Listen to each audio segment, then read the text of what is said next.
الحمد لله نحمده ونستعينه ونستغفره ونؤمن به ونتوكل عليه ونعوذ بالله من شرور أنفسنا ومن سيئات أعمالنا من يهده الله فلا مضل له ومن يضلله فلا هادي له ونشهد أن لا إله إلا الله وحده لا شريك له ونشهد أن سيدنا ومولانا محمدا عبده ورسوله أما بعد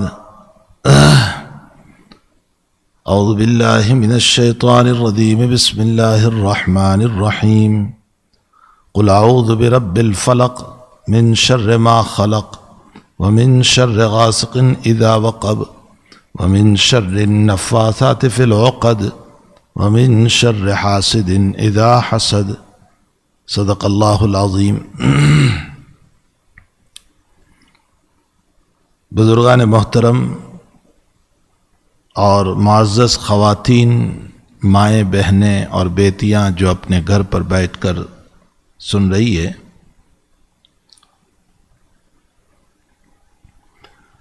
میں نے جو سورت تلاوت کی ہے، اس سورت کا نام سورہ فلق ہے۔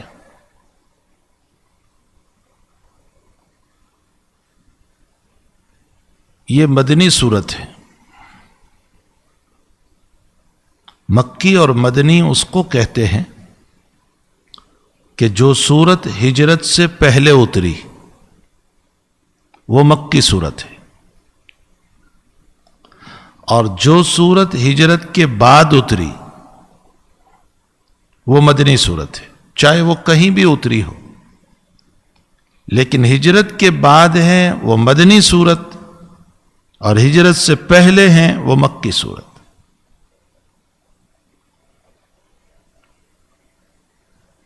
مکے میں جتنی صورتیں نازل ہوئی، اکثر ان صورتوں کا مضمون اللہ کی توحید، اللہ کی وحدانیت، حق تعالی کو ایک ماننا،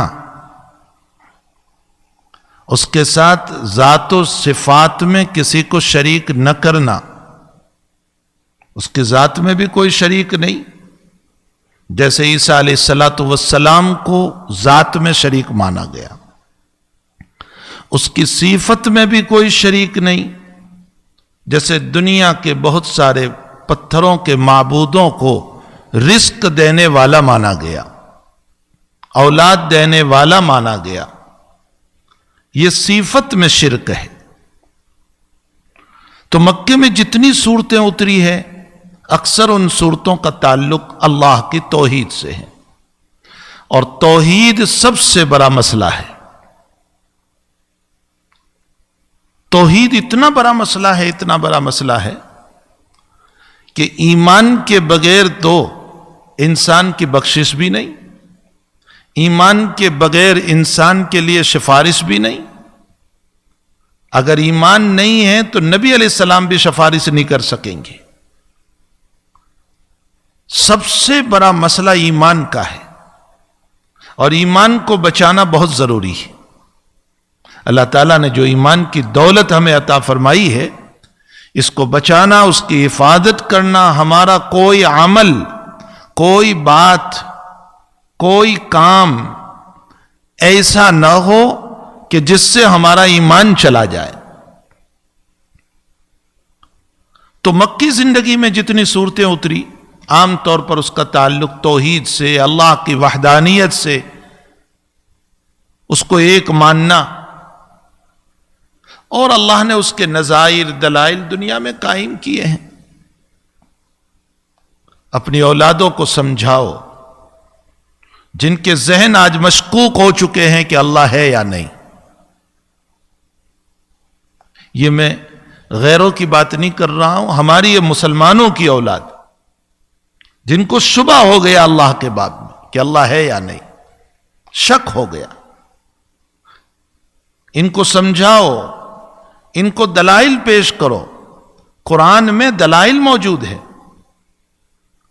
اللہ تعالیٰ دلیل دیتا ہے، افلا ينظرون الى الابل کیف خلقت، اونٹ کو دیکھو کیسے پیدا کیا۔ آسمان کو دیکھو، بغیر چھت کے کون بنا رہا ہے اس کو؟ زمین کو کس نے بچھایا؟ سمندر کا پانی کس نے بہایا؟ بارش کا قطرہ برستا ہے اور ہرن اپنے منہ میں لیتا ہے تو نافع بن جاتا ہے، اور سانپ اپنے منہ میں لیتا ہے تو زہر بن جاتا ہے۔ حق تعالی جل شانہ اس نے اتنی بڑی کائنات کو بنایا اور اس کائنات کے دلائل دیے کہ یہ سارے دلائل میری توحید پر ہے کہ ایک اللہ موجود ہے، اس کا چلانے والا موجود ہے، یہ ایسے ہی دنیا نہیں چل رہی ہے۔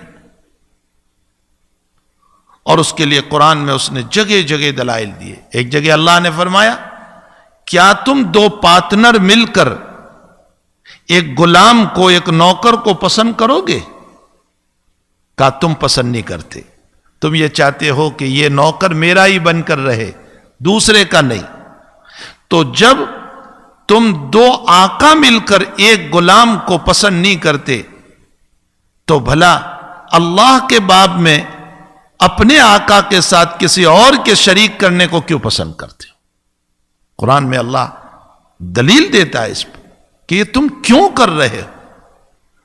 خلاصہ کلام یہ کہ توحید بہت بڑی چیز ہے، اللہ کی وحدانیت کو ہمیں سمجھنا چاہیے، اس کے دلائل کو ہمیں اپنی اولادوں کو سمجھانا چاہیے۔ مدینہ شریف جب نبی اکرم صلی اللہ تعالی علیہ وسلم تشریف لے آئے تو مدینے آنے کے بعد اب احکام آئے، نماز، روزہ، زکوٰۃ، حج اور مسائل، سارے احکام مدینہ المنورہ میں آئے۔ تو اب مدینے آنے کے بعد زیادہ تر آیات کا تعلق اور صورتوں کا تعلق احکام سے۔ یہ آخری دو صورتیں ہیں، ایک تو میں نے ابھی پڑھی سورہ فلق، اور ایک اس کے بعد آخری صورت سورہ ناس ہے۔ ان دونوں صورتوں کا تعلق اللہ سے پناہ مانگنا۔ اللہ تعالیٰ نے ان دونوں صورتوں کو کیوں اتارا تھا؟ نبی اکرم صلی اللہ تعالی علیہ وسلم پر ایک منافق نے یا ایک یہودی نے جادو کر دیا تھا، جس کا نام تھا لبید ابن عاصم۔ اس نے جادو کیا تھا۔ روایتوں میں ہے کہ حضرت کے جادو کا اثر حضرت پر اتنا ہوا کہ آپ دنیا کی چیزوں کو بھول جاتے تھے۔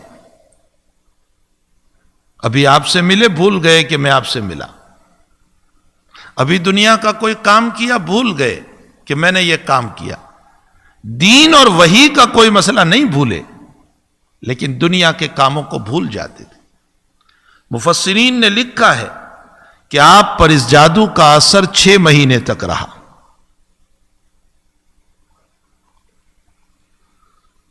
اور میرے بھائیوں، حضور پاک صلی اللہ علیہ وسلم بھی تو انسان تھے۔ جیسے انبیاء بیمار ہوتے ہیں اور بیماری کا اثر ہوتا ہے، اسی طرح جادو کا اثر بھی آپ پر ہوا۔ آپ اس سے کچھ الجھن میں رہتے تھے، پریشان رہتے تھے۔ ایک مرتبہ خواب دیکھا آپ نے۔ نبی کا خواب وہی ہوتا ہے۔ جبریل اور میکائیل آپ کے خواب میں تشریف لائے، آپ لیتے ہوئے۔ یہ دونوں فرشتے باتیں کر رہے ہیں کہ اس انسان کو کیا ہوا، تو جواب دیا کہ اس کو جادو ہے۔ کس نے کیا؟ تو دوسرا فرشتہ کہہ رہا ہے لبید نے کیا۔ کس میں کیا ہے؟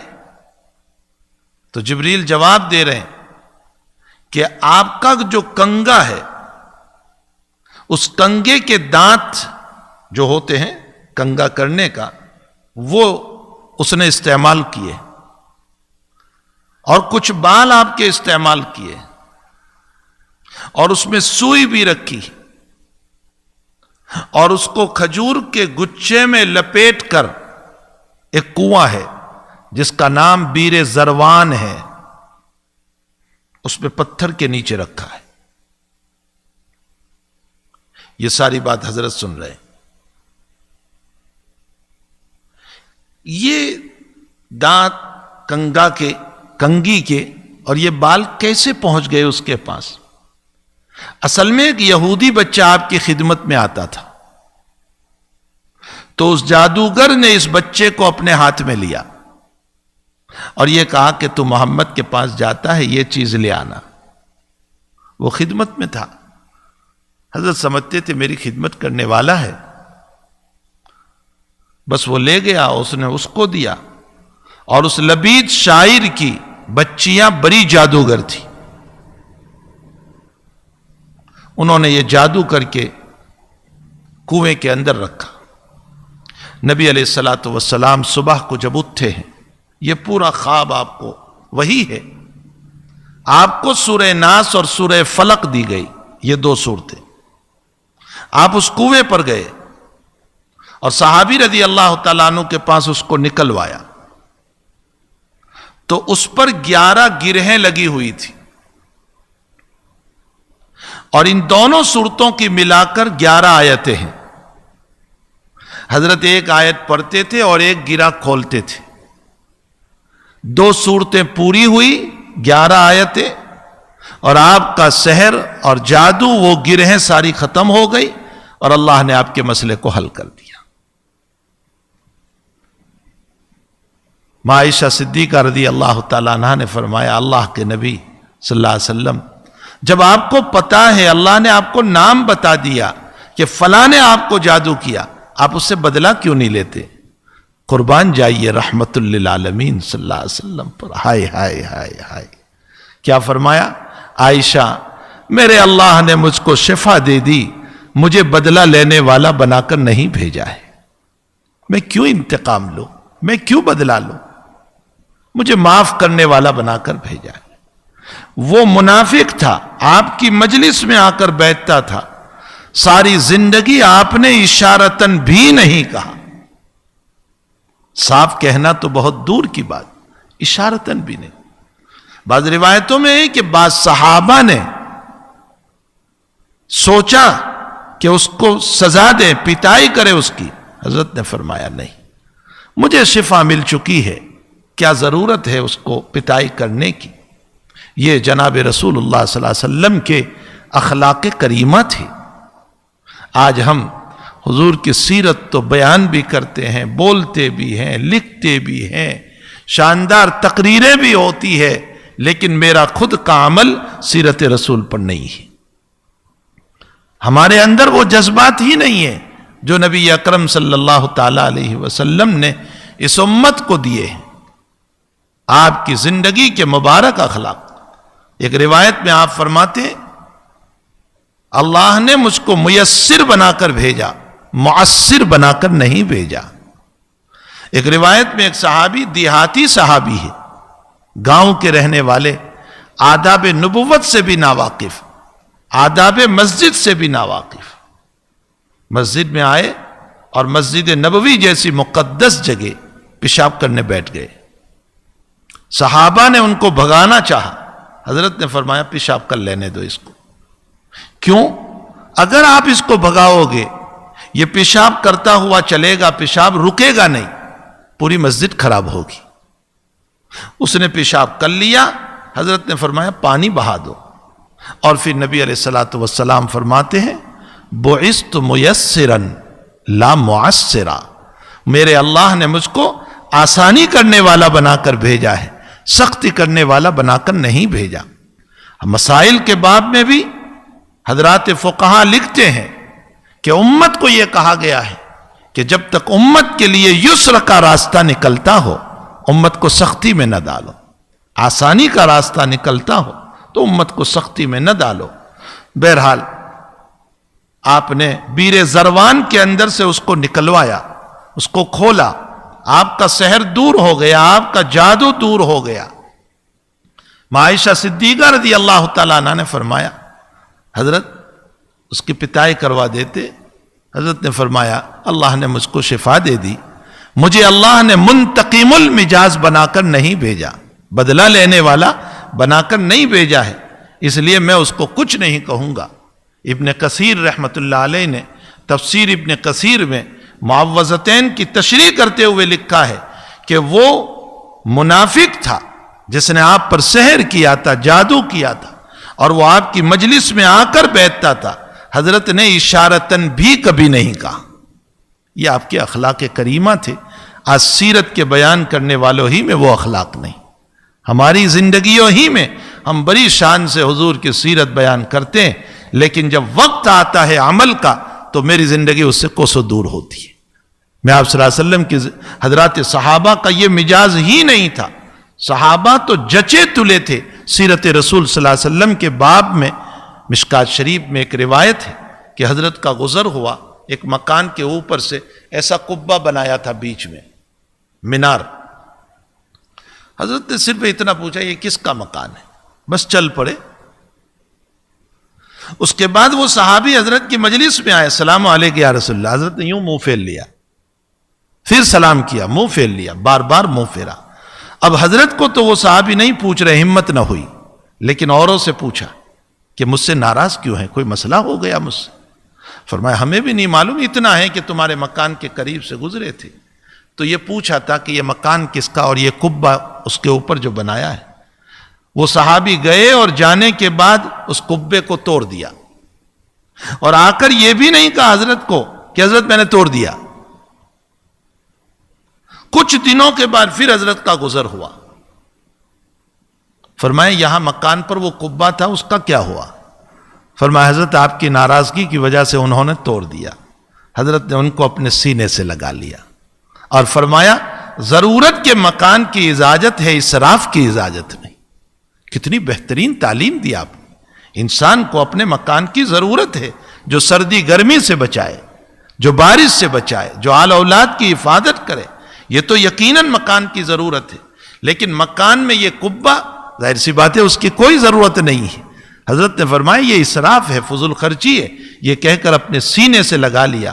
تو صحابہ کا مجاز تو یہ تھا کہ وہ قطعاً ان باتوں کو برداشت ہی نہیں کر سکتے تھے کہ نبی کریم صلی اللہ علیہ وسلم، حضرت انس رضی اللہ تعالیٰ عنہ کا فرمود مبارک امام بخاری نے نقل فرمایا کہ تم ادق من الشعر تعملون من العمل، تم جو کام کرتے ہو، معاصی کرتے ہو، گناہ کرتے ہو، اور اس کو صغیرہ سمجھتے ہو، بال سے معمولی سمجھتے ہو، فرمایا اگرچہ وہ چھوٹا گناہ ہے لیکن ہم نبی کے دور میں اس کو مہلکات سمجھتے تھے، ہلاک کرنے والا ہے، برباد کرنے والا ہے۔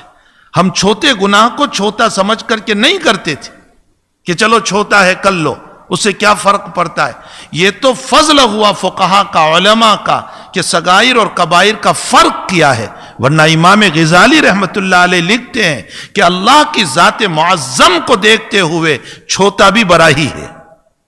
وہ ذات اتنی بڑی ہے، اس کی ذات کو دیکھتے ہوئے کیا صغیرہ اور کیا کبیرہ، کیا چھوٹا اور کیا بڑا، ذات خداوندی کو دیکھتے ہوئے۔ ارے ہمارے وہاں حال یہ ہو جاتا ہے کہ ذرا سے باپ کے مسئلے میں کوئی بات ہوئی تو لوگ باتیں کرنے، ارے چاہے چھوٹا ہے لیکن یہ تو باپ کے مقابلے میں بہت بڑا، باپ کے مقابلے میں صغیرہ کبیرہ ہم سمجھ لیتے ہیں، تو اللہ کے اعمال کو جو منع کیا اس نے، وہ کیسے چھوٹا ہو سکتا ہے۔ امام غزالی رحمت اللہ علیہ فرماتے ہیں کہ یہ تو احسان ہوا کہ صغائر اور کبائر کا فرق ہوا، ورنہ حقیقت یہ ہے کہ رب کریم کی ذات کو دیکھتے ہوئے سارے کبائر ہیں، وہ ذات جتنی بڑی ہے، تمام معاصی، تمام گناہ چاہے چھوٹے ہی کیوں نہ ہو، وہ بھی اتنے ہی بڑے ہیں۔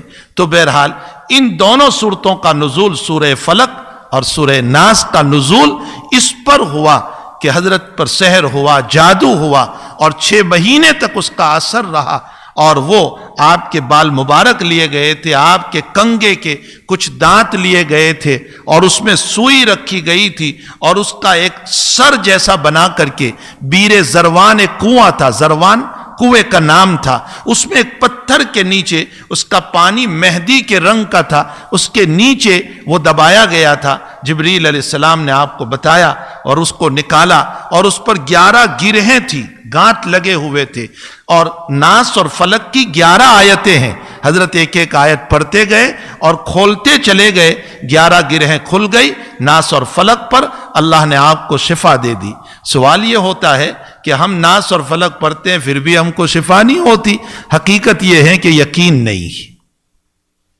بخاری شریف میں ہے کہ صدقہ کا مال حضرت نے جہاں رکھا تھا بیت المال کا، تو وہاں حال ابو ہریرہ کو وہاں سیکیورٹی گارڈ کے طور پر مقرر کیا تھا. رات میں کوئی آدمی چوری کے لیے آیا, ابو ہریرہ نے پکڑ لیا اس کو, کہا تجھے حضور کے پاس لے جاؤں. وہ منت سماجت کرنے لگا, رونے لگا, میرے بچے بھوکے ہیں. حضرت نے چھوڑ دیا. صبح میں نبی علیہ السلام نے فرمایا ابو ہریرہ رات والے چور کا کیا ہوا؟ فرمایا حضرت وہ تو آیا تھا, غریب تھا, مجھے رحم آیا, چھوڑ دیا. فرمایا جھوٹا ہے وہ, آج پھر آئے گا.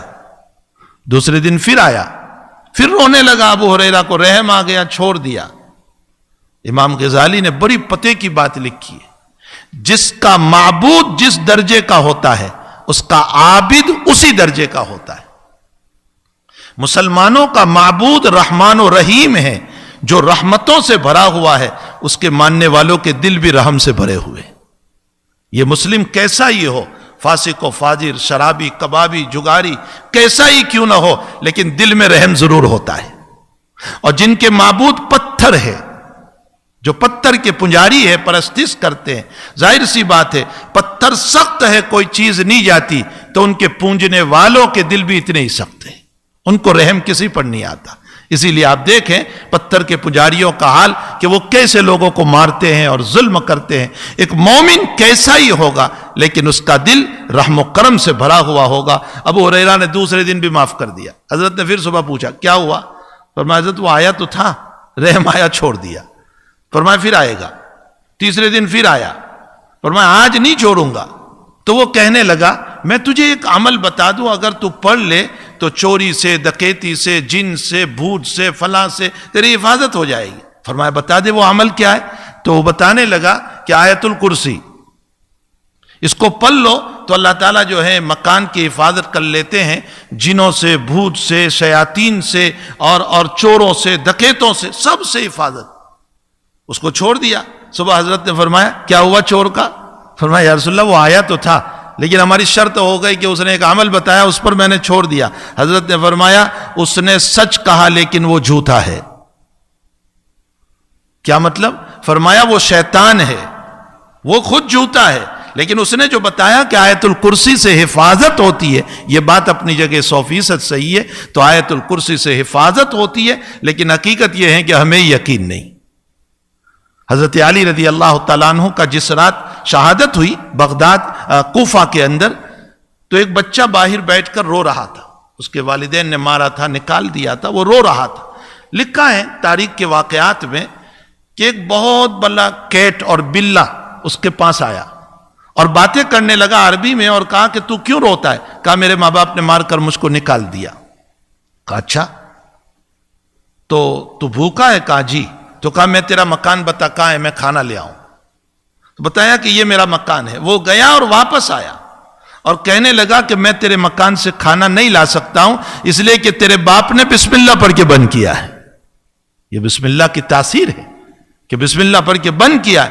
جس مکان کو بسم اللہ پڑھ کے بند کیا جاتا ہے اس کو کوئی نہیں کھول سکتا. جس مکان میں سلام بول کر کے داخل ہو اس مکان میں سلامتی اترتی ہے, چاہے کوئی نہ ہو. سلام بول کر جاؤ اپنے مکان میں. تو حقیقت یہ ہے کہ قرآن کریم کے اوپر چونکہ ہمارا یقین نہیں رہا ہے, اس لیے ہمیں اس کا فائدہ نظر نہیں آتا.